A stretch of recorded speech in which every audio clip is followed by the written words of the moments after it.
Japanese occupation, there are no school places for many school-aged children. The number shrank from 118,000 in 1941 to 4,000 in 1945. In the middle and primary, everybody had to learn Japanese. Schools and numbers of students. That's it? Japanese region. Hong Kong currencies were replaced by the Japanese military yen, and the Japanese closed down most of the banks in Hong Kong. There were only a few banks left, which were HSBC, Standard Chartered Bank, and the Mercantile Bank of India. There was a new bank that opened called the Yokohama CC Bank. All the banks had limited service and provided Japanese mint yen. Soon there were lots of yen being printed, which made the Japanese military yen worthless paper. Food when the Japanese took over. When the Japanese took over, food became very scarce and rationed very strictly.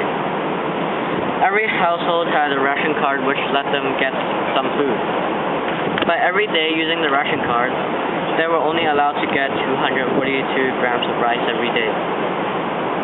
Food was already really scarce, so they couldn't even use spices. Spices and food were very expensive and rare back then. People had no choice, but they had to steal food.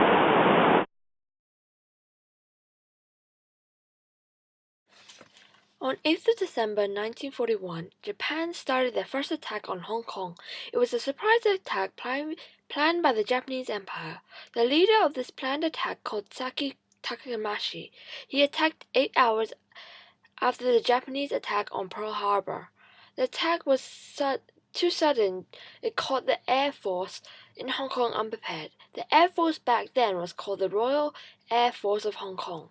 Soon after the attack of Hong Kong has already lost the Shinmun Reservoir.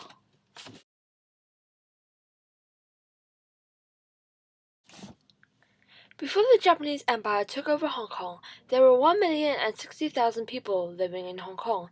That numbers included refugees. Soon after, Japan came and settled in Hong Kong. They noticed a problem. There was not enough food and resources for them because of the amount of people. To solve this problem, the Japanese Reputation Committee forced 60,000 people into China, leaving 1 million people left in Hong Kong. That way, Japan solved their problem. On the day Japan surrendered and left Hong Kong, there was only 60,000 people who were left in Hong Kong.